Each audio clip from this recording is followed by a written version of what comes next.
अगर आपके पास 7-8 लाख रुपए कैश की सूरत में मौजूद है और आपके पास दो ऑप्शन है, एक तरफ आप बैंक की तरफ जाके ऑल्टो ले सकते हैं, दूसरी तरफ आप इकोनॉमी क्लास की गाड़ी कैश पर ख़रीद सकते हैं, तो हमें किस तरफ जाना चाहिए। अस्सलाम वालेकुम फ्रेंड्स, मेरा नाम है साजिद शहजाद और आप देख रहे हैं मेरा यूट्यूब चैनल। कैसे हैं दोस्तों आप? उम्मीद करता हूँ आप खैरियत से होंगे। अल्हम्दुलिल्लाह मैं भी ठीक हूँ। दोस्तों आज हम बात करेंगे कि अगर आपके पास 7-8 लाख रुपए कैश की सूरत में मौजूद है और आपके पास दो ऑप्शन है, एक तरफ आप बैंक की तरफ जाके ऑल्टो ले सकते हैं, दूसरी तरफ आप इकोनॉमी क्लास की गाड़ी कैश पर ख़रीद सकते हैं, तो हमें किस तरफ जाना चाहिए जिससे हमें ज़्यादा फ़ायदा हो। तो आज इसके ऊपर बात करेंगे। इससे पहले मैं कुछ जो पिछली मैंने वीडियो अपलोड की थी उस पर जो है मुझे कुछ कमेंट्स मिले और जिनमें एक कमेंट पढ़ के मुझे बड़ी खुशी हुई, जिसमें उन्होंने मुझे जो है ना ये चीज़ बताई कि यार आप अगर इतने पैसे बैंक में जाके और अपने आप को 4-5 साल के लिए फंसाते हो, उससे बेहतर नहीं है कि आप 8 लाख में इकोनॉमी क्लास की गाड़ी ले लो। तो मुझे उनका जो ये कमेंट है बड़ा पसंद आया और बेहतरीन, और मुझे बड़ी खुशी हुई कि हमारे बीच इतने समझदार लोग अल्हम्दुलिल्लाह मौजूद हैं कि जो बेहतर तरीके से एक दूसरे की रहनुमाई कर सकते हैं, और यही वो चीज़ें होती हैं जिससे दूसरों को फ़ायदा पहुँचता है। और हमारा मकसद भी ये है कि अवामुन्नास को जितना हो सके अपने आप से जो भी आपको पता है वो लोगों तक पहुंचाना, उनको किसी का फ़ायदा हो जाए, इससे बड़ी बात क्या होती है। उसके बाद जो है एक और कमेंट मुझे आया कि यार ये कोई इतना आसान नहीं है, इसके लिए तो बड़ी मेहनत करनी पड़ेगी। तो भाई मेहनत आपको करनी पड़ेगी। आपने अगर ज़िंदगी में कोई गोल अचीव करना है, मेहनत आपको करनी पड़ेगी। मेहनत के बगैर दुनिया में कोई काम नहीं है। अगर आप ये सोचें कि मेहनत भी ना करनी पड़े और सब कुछ हो जाए तो ये थोड़ा नामुमकिन सी बात है। ये फिर लक है, अगर किसी का चल जाए तो वो अलग बात है। बहरहाल मेहनत ज़रूरी है। तीसरा जो है कमेंट आया कि भाई अगर ऑल्टो इतनी अच्छी है तो आप करोला बेच के ऑल्टो क्यों नहीं ले लेते। तो भाई मैं आपको बताता चलूँ, मेरे पास अल्हम्दुलिल्लाह 4 ऑल्टो 6 मेरान गाड़ियाँ मेरे पास ड्राइवर चला रहे हैं। और करोला मैंने इसलिए रखी हुई है कि अब कोई 6-8 सालों के बाद अल्हम्दुलिल्लाह मेरा प्राइवेट पैसेंजर भी बन चुका है और कुछ मैं करीम के साथ काम करता हूं। तो अल्हम्दुलिल्लाह जो मेरा एक गोल है कि यार इतना मेरा दिन का खर्चा निकल जाना चाहिए, ये मैं अपने खर्चे पानी के लिए गाड़ी चलाता हूं। बाकी मेरी जो है ना सोर्स ऑफ इनकम अल्हम्दुलिल्लाह बन चुकी है। तो ये आपको तीनों मैसेजेस का जवाब। लेकिन जिन्होंने मुझे ये बताया कि आप 8 लाख में बैंक जाने से इकोनॉमी पे आ जाओ तो क्या ख्याल है, तो मुझे उनका ये कमेंट बहुत पसंद आया और मुझे बड़ी खुशी हुई कि इतने समझदार लोग हमारे साथ मौजूद हैं। तो ये दो ऑप्शन आपके पास होते हैं अगर आपके पास 7-8 लाख रुपए 9 लाख रुपए कैश की सूरत में मौजूद हो। तो एक तरफ एक ऑप्शन होता है आपका कि आप बैंक की तरफ चले जाओ और इंस्टॉलमेंट पे गाड़ी उठा लो और उसको जो है ना फिर किस्तें भरते रहो। ये है कि 4-5 साल आप बैन हो जाते हो। आपको ये पता होता है कि ये हर महीने आपने ये किस्त देनी होती है। अगर एक महीने शॉर्ट करोगे पेनल्टी के साथ, दूसरे महीने में आपने लाजमी जमा करानी होती है। बहरहाल टेंशन होती है किसी न किसी हद तक दिमाग के अंदर कि हाँ यार ये है। खास करके नए बंदे के ज़हन में टेंशन होती है कि यार मैं ये किस्त पता नहीं भर पाऊंगा कि नहीं भर पाऊंगा। तो सोच विचार होती है। और दूसरा ऑप्शन जो है इसी रकम में 7-8-9 लाख रुपए अगर आपके पास कैश है और आप टेंशन में नहीं पड़ना चाहते और आपको अगर थोड़ी बहुत भी समझ है गाड़ियों के हवाले से, ट्रांसपोर्ट लेन के हवाले से, अगर आपने करीम इन ड्राइवर यंगो नहीं भी चलाई तो भी नो प्रॉब्लम है। अगर आपने करीम इन ड्राइवर यंगो नहीं भी चलाई तो भी नो प्रॉब्लम। अगर आपको गाड़ियों की थोड़ी बहुत समझ है, आप मार्केट में इन हो और आपको पता है कि यार मैं इतनी समझ है कि अगर मैं कोई गाड़ी उठाने जाता हूँ, ब्रोकर के पास आप कभी ना जाएं, शोरूम आप कभी ना जाएं, आप OLX का इस्तेमाल करें, दूसरी जो एप्लीकेशन हैं पार्क व्हील है वगैरह वगैरह, इधर से आप डायरेक्ट बेचने वाले से आप कांटेक्ट करें ताकि आपका जो बीच का मार्जिन होता है ना 3rd-पर्सन को जो जा रहा है वो ना जाए। आप थोड़े मुनासिब पैसों में गाड़ी उठाओ। आपको ये पता हो कि आप ऑन द स्पॉट अगर आप आज लोग कल बेचो भी तो 60-70 हज़ार रुपये गाड़ी पे आपको बचने चाहिए। आप इस हिसाब से गाड़ी को उठाओ। तो ये एक अच्छा फैसला होता है कि मिसाल के तौर पर आप गाड़ी ले लेते हो, आप कैश पर गाड़ी, जब आपकी जेब में कैश होता है ना तो फिर आप सामने वाले को अपनी मर्जी का रेट लगा सकते हो। भाई आपकी ये अगले मेरी मिसाल के तौर पर मैं ये करोला बेचने जाता हूँ, मैं इसके ऊपर 40 लाख रुपए मांगता हूँ और मुझे पैसों की नीड होती है यार, मुझे दूसरी तरफ कुछ काम करना है, इन्वेस्टमेंट करना है, जो भी करना है। अगला आके हो सकता है 38 लाख लगाए और मैं हो सकता है उसको दे भी दूँ, क्योंकि डायरेक्ट कैश आ रहा होता है। एक हाथ से कैश आ रहा है, दूसरे हाथ से गाड़ी जा रही है, बस ठीक है जाने दो। तो आपके पास जब कैश होता है और आप इस तरीके से कोई गाड़ी उठा लेते हो जिसमें आपको पता होता है कि 60-70 हज़ार रुपये मेरी मजदूरी हो सकती है, मैं इस गाड़ी को उठा के अगर कहीं बेच भी दूँ, एक ये चीज़ हो जाती है। दूसरी ये होती है कि भाई ऑल्टो की तरफ वो लोग जाते हैं कि जो कहते हैं भाई मैं साफ़ सुथरे कपड़ों में आऊँ और साफ़ सुथरे कपड़ों में घर चले जाऊँ, AC में बैठूँ सारा दिन, मुझे कुछ ना करना पड़े, मुझे पंचर हो जाए तो व्हील को भी पाना ना लगाना पड़े, बस साफ़ सुथरा स्टैंडर्ड लेवल में मैं रहूँ, मुझे कुछ ना करना पड़े। तो ऑल्टो उन लोगों के लिए है। बिल्कुल है ऐसा। लेकिन अगर जो मेहनत मुशक्क़त जानते हैं, जिनको जो कहते हैं कि नहीं भाई हमने इन्वेस्टमेंट कम में भी वही पैसे कमाने हैं जो ज़्यादा इन्वेस्टमेंट वाले कमा रहे हैं, तो वो ऑप्शन ये होता है कि आप 7-8 लाख में आपके पास 8 लाख की आप कल्टस ले सकते, 8 मॉडल की कल्टस आप 7-8 लाख में उठा सकते हैं। 8 मॉडल की आप ऑल्टो उठा सकते हैं, पुराने मॉडल की 1000 सीसी जो होती थी। और 8 लाख में आप कोई 13-14 मॉडल की मेरान भी उठा सकते हैं। ये तीनों ऑप्शन आपके पास मौजूद होते हैं, उसमें से जो आपको बेहतर लगे। मेरा मशवरा ये है कि आप कल्टस की तरफ जाएं। तो ये जो है 8 लाख में आप ये गाड़ियाँ ख़रीद सकते हैं। अब इसमें होता क्या है कि आपके पास ये होता है किसी को कुछ देना नहीं है, आपकी अपनी चीज़ है। आप जब तक चलाओ, जब आपको ना समझ में आप कुछ और करना चाहो, आपकी कैश की गाड़ी आप एक हाथ से बेचो, दूसरे हाथ से पैसे ले लो, ये आपके पास कैश होता है। तो ये चीज़ भी बेहतर है। हाँ, आपने गाड़ी ले ली इकोनॉमी क्लास की, और इकोनॉमी क्लास में आप काम कर रहे हो, आपको अच्छे पैसे कोई लगाता है आपकी गाड़ी के ऊपर, आप उसको वो गाड़ी बेच सकते हो।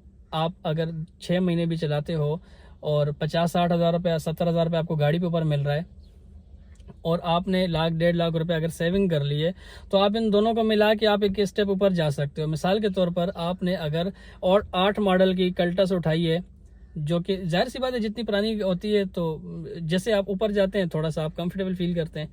आप 8 मॉडल की कल्टस चला रहे हो तो आपके पास 2 लाख रुपए मजीद जमा हो जाते हैं। 60-70 हज़ार रुपये आपकी गाड़ी आपको दे रही है, 1.5 लाख रुपए आपने सेविंग कर लिए 2-4 महीने में। आप ये दोनों पैसे जोड़ के गाड़ी बेच के आप गाड़ी को अपडेट कर सकते हो। आप 8 मॉडल से 10 पे चले जाते हो 2-4-6 महीनों में।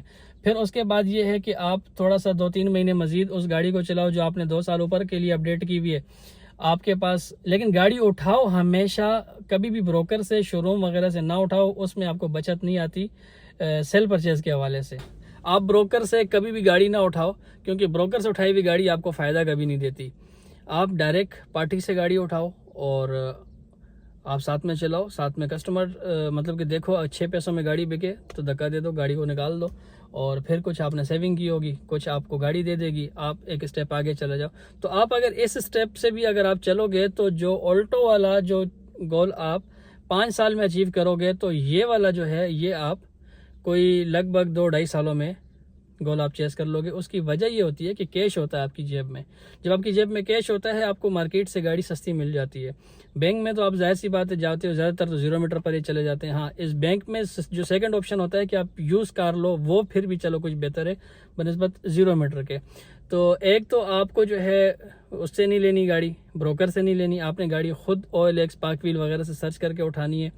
और दूसरी चीज़ ये है कि ये ना कभी क्या करें कि गाड़ी जेन्युइन होनी चाहिए। भाई गाड़ी देखो, कराची में जेन्युइन गाड़ी ज़्यादा देर रखना नामुमकिन सी बात है। आप अगर ठीक चलाते हो, कोई आके आपको ठोक जाता है तो टचअप तो आ जाता है, गाड़ी तो टचअप हो जाती है। तो कहने का मकसद ये है कि जेन्युइन के चक्कर में ज़्यादा पैसे फंसाने से बेहतर ये है कि अगर गाड़ी के 2-4 पीस कलर हुए हुए कोई बात नहीं, आप गाड़ी उठा लो। मेजर नहीं होना चाहिए, मतलब कि मेजर नहीं हिट हुआ होना चाहिए, पिलर नहीं डैमेज होने चाहिए, छत वगैरह ठीक होनी चाहिए। बाकी दरवाजे हो गए, फेंडर हो गया, ये अगर हल्का फुल्का कलर टचअप है तो इसके ऊपर आपने कॉम्प्रोमाइज़ कर लेना है। खैर है, कोई बात नहीं। क्योंकि अगर आप वही मिसाल के तौर पर जो गाड़ी आपको 8 लाख में 1-2 टचअप के साथ मिलती है, तो वही गाड़ी आपको अगर जेन्युइन में जाओ तो वो 10 लाख की होगी, 9 लाख रुपए, 9.5 लाख रुपए की होगी। तो इन्वेस्टमेंट आपकी बढ़ जाएगी। तो आप कोशिश ये करें कि अगर मेजर एक्सीडेंट नहीं है, गाड़ी मेजर हिट नहीं हुई हुई है, साइडें अगर हल्की फुल्की शावर्ड हैं, तो आप उठा लो, आप इस पर कॉम्प्रोमाइज़ कर लो, नो प्रॉब्लम। कम पैसों में आपकी गाड़ी अच्छी हो जाती है। तो आप उसको चलाएँ, कुछ टाइम चलाएँ, कुछ गाड़ी आपको दे जाए, अगर सेल में अगर 2-4 पैसे बचत दे दे, कुछ आप सेविंग करें, तो 6-8 महीने के बाद दोनों चीज़ों को मिलाएं, एक स्टेप आगे बढ़ें। फिर आप 6-8 महीने दूसरी को चलाएं, फिर आप एक स्टेप आगे बढ़ें।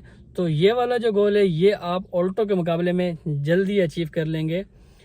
मतलब ये कि अर्निंग तकरीबन दोनों साइडों पे बराबर है। अभी जो मौजूदा टाइम पे है, जो चल रहा है, अब ये नहीं पता कि आगे जाके एलपीजी चलनी है कि नहीं चलनी। जो मैं तकरीबन साल, 1.5 साल, 2 साल से देख रहा हूँ, तो इकोनॉमी क्लास वाले जो एलपीजी पे गाड़ी चला रहे हैं, भाई अभी तो ऑल्टो वाले भी इकोनॉमी की राइडें कर रहे हैं टोटल।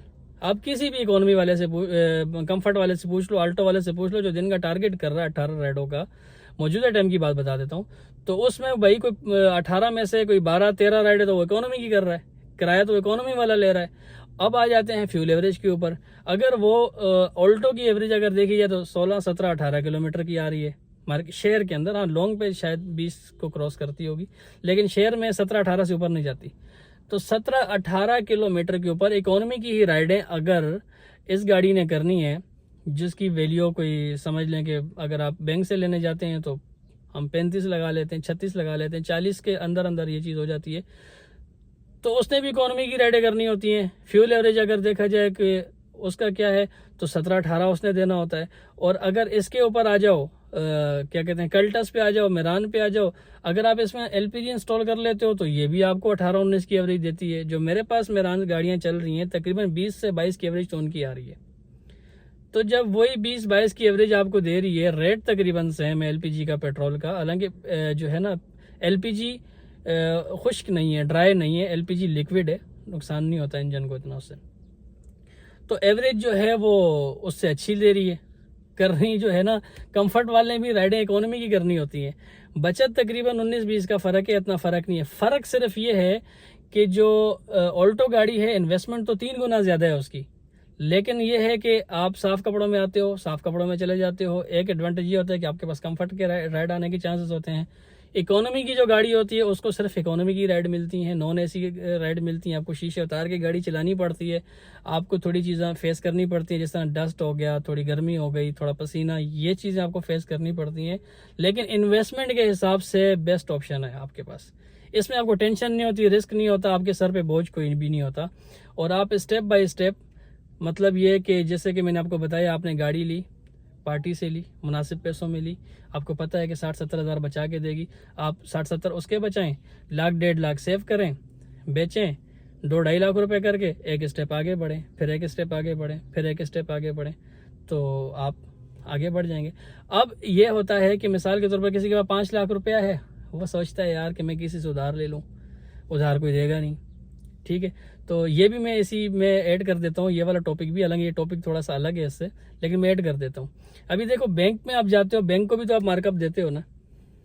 जब बैंक को आप मार्कअप दे रहे हो, हालांकि बैंक हमें जानता भी नहीं है, लेकिन मार्कअप आप उसको दे रहे हो, तो आप अपने करीब, मैंने तो इसी तरीके से अपने आप को बनाया है। मेरे दोस्त, हाँ भाई अकाउंट में कितने पड़े हैं, 2 लाख पड़े हैं, निकाल भाई। क्या करना है, जो बैंक आपको प्रॉफिट देता है वो तो सूद की मद में होता है, क्योंकि वो पैसे के ऊपर पैसा दे रहा होता है। लेकिन यहाँ पे आप क्या करते हो, यार मैं बिजनेस करना चाह रहा हूँ, आप मेरे साथ बिजनेस में शरीक हो जाओ, आपको जो भी मेरे पास प्रॉफिट आएगा उस हिसाब से मैं आपको भी देता रहूँगा। वो बिजनेस आपकी आंखों के सामने लगाया हुआ बिजनेस होगा, वो उसमें उसकी इन्वेस्टमेंट होगी, शेयर्स होंगे। जिस तरीके से बड़ी बड़ी कंपनी है, मल्टीनेशनल जितनी भी कंपनी आप देख लो, वो कभी भी उसका एक ओनर नहीं होता, उसमें कई शेयर्स होते हैं, और शेयर जो है ना वो सूद में नहीं जाते।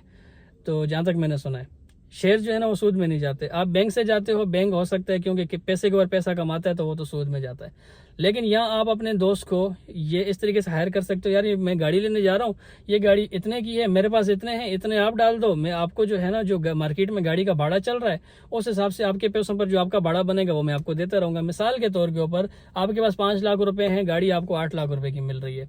तो आप ये सोचो कि इस टाइम पे मार्केट में एक गो की गाड़ी वाला क्या पैसे भाड़ा क्या दे रहा है, रेंट क्या चल रहा है। 25 लाख की गाड़ी पे क्या रेंट चल रहा है, अगर 75,000 80,000 रेंट चल रहा है तो उसको 25 के साथ डिवाइड कर दो, उसमें पर लाख जो भी आ रहा है आपका, वो आप क्या करो, उनको डाल दो, अपने दोस्तों को दे दो। जो बैंक को फायदा देना है तो अपने किसी दोस्त को फायदा दे दो भाई। तो कहने का मकसद ये है कि आप इस तरीके से, एक तो दोस्त को आपके ऊपर एतमाद हो जाएगा, नेक्स्ट टाइम आज अगर वो 3 लाख इन्वेस्ट कर रहा है, आप उसके साथ ठीक चले, आपने उसको टाइम पे उसका जो है ना मार्जिन दिया, तो हो सकता है कि कल को वो आपके साथ 3 के साथ 6 इन्वेस्ट करने को तैयार हो जाए। तो बैंक तो हर बार आपसे जीरो से आपको शुरू करेगा कि ये दिखाओ, वो दिखाओ, ये स्टेटमेंट, वो स्टेटमेंट। दोस्त किसी जानने वाले के साथ आप एक दफ़ा चल गए, आपका रिकॉर्ड उसके सामने ठीक रहा, वो आपके साथ आज 3 लाख इन्वेस्ट किया, कल 6 करेगा, फिर कल हो सकता है 10 कर ले। तो आपको बिल्ड होने में आपके ऊपर एतमाद भी आ जाएगा और आप अपने कारोबार को आगे भी लेके चल सकोगे। तो मैंने दोनों चीज़ें आपके सामने रख ली कि ऑल्टो की तरफ किन को जाना चाहिए, मेहरान इकोनॉमी की तरफ किन को जाना चाहिए। जी तो फ्रेंड, ये थी वो दोनों चीज़ें, ऑल्टो, मेहरान, सब आपके सामने रख दिया है। और अभी आपको डिसाइड करना है कि आपको किस तरफ जाना है। आपके लिए ऑल्टो वाला ऑप्शन ठीक है या फिर आपको इकोनॉमी की तरफ ठीक है, अगर आपके पास 7-8 लाख रुपए हैं। और अगर मुझसे पर्सनली पूछो तो मैं आपको ज़रा ज़्यादा जद्दोजहद वाला बताऊंगा, क्योंकि ज़्यादा जद्दोजहद जहाँ होती है वहाँ पे आप बहुत जल्दी आगे चले जाते हो। तो मेरा मशवरा इस तरफ है इकोनॉमी, और इकोनॉमी 8 लाख 7 लाख में आप कैश की गाड़ी खरीदो। बल्कि मैं इम्प्लीमेंट भी कर रहा हूँ इसके ऊपर। मैंने अभी कोई 3.5-4 महीने पहले जो कैप्टन मेरी गाड़ी गो की चलाता था, जो मुझे डेली का भाड़ा देता था, तो उसको मैंने गाड़ी लेके दी 7 लाख रुपए की। 7 लाख रुपए की मैंने कल्टस लेके दी। 6 मॉडल थी, VXL वेरिएंट की गाड़ी थी। तो वो मैंने उसको लेके दी और अल्हम्दुलिल्लाह वो अपना पैसा कमा रहा है। मैंने उसके साथ एक भाड़ा तय किया जो भी मार्केट का भाड़ा था, और मैंने उसके साथ ये तय किया कि आपके साथ मेरा 7 लाख इन्वेस्ट है। आप इसमें से जैसे जैसे मुझे जो जो रकम दे दोगे, मिसाल के तौर पर लाख दिया तो जो 7 लाख पे हमारा भाड़ा डन हुआ था, उसमें अगर हम डिवाइड करेंगे भाड़े को, जो भी 1 लाख पर भाड़ा आपका होता है उसको मैं आपसे लेस करता रहूँगा। करते करते उसने कोई 3.5 महीने के अंदर मुझे 3.5 लाख रुपया रिटर्न कर दिया है। अब सिर्फ उसने मुझे देना है 3.5 लाख रुपए। तो उसने मेहनत की, जदोजहद की। जाहिर सी बात है इकोनॉमी थोड़ी हार्ड गाड़ी होती है, लेकिन ये आपको पता होता है कि भाई इससे मैं जो है ना, ये कम से कम है मेरी, मैं कुछ भी कर सकता हूँ, मैं ज़्यादा मेहनत करके अपने आप को मतलब कि बना सकता हूँ। मैंने खुद जो है ना इस फील्ड में जो स्टार्ट लिया था वो इकोनॉमी मिनी क्लास से लिया था। आज अल्हम्दुलिल्लाह बिजनेस क्लास पे हूँ मैं। तो हमने जो है एक तजुर्बा अभी किया है जिसमें हमें तकरीबन 100% कामयाबी हुई है, और वही चीज़ मैं आप दोस्तों के साथ शेयर कर रहा हूँ कि अगर आपके अंदर ज़रा सा भी जदोजहद वाला है मतलब कि मवाद, तो आप जो है इस तरफ जाएं, ये ऑप्शन बेहतर है। तो ये है कि अभी 3.5 महीने में अगर उसने मुझे 3.5 लाख दे दिया, अगले 3 महीने में अगर वो ये 3.5 लाख भी मुझे दे देता है, क्योंकि पहले भाड़ा ज़्यादा था, अब तो भाड़ा भी उसका आधा हो गया, तो हो सकता है कि जो उसने पिछले 3.5 महीने में जो है ना चेस किया मुझे दिया, अगले हो सकता है 2.5 महीने में वो मुझे क्लियर कर दे, जिसकी जो है ना 7 लाख रुपये माइलेज की गाड़ी उसकी खुद की अपनी हो जाएगी। तो फिर हो सकता है कि मैं मजीद उसके साथ 7 लाख डाल के उसको 15-16 लाख रुपए में मतलब ऊपर के मॉडल की कल्टस लेके देता हूँ, जो कंफर्ट में भी चलेगी, इकोनॉमी में भी चलेगी, और फिर वो उससे स्टेप बाय स्टेप इस तरह तकरीबन 1.5-2 साल में वो यही कोई 30 लाख रुपए वाली अल्टो कैश में ले लेगा। तो हम ये चीज़ कर रहे हैं, मतलब कि प्रैक्टिकली ये चीज़ मैंने की है और अल्हम्दुलिल्लाह कामयाबी हुई है।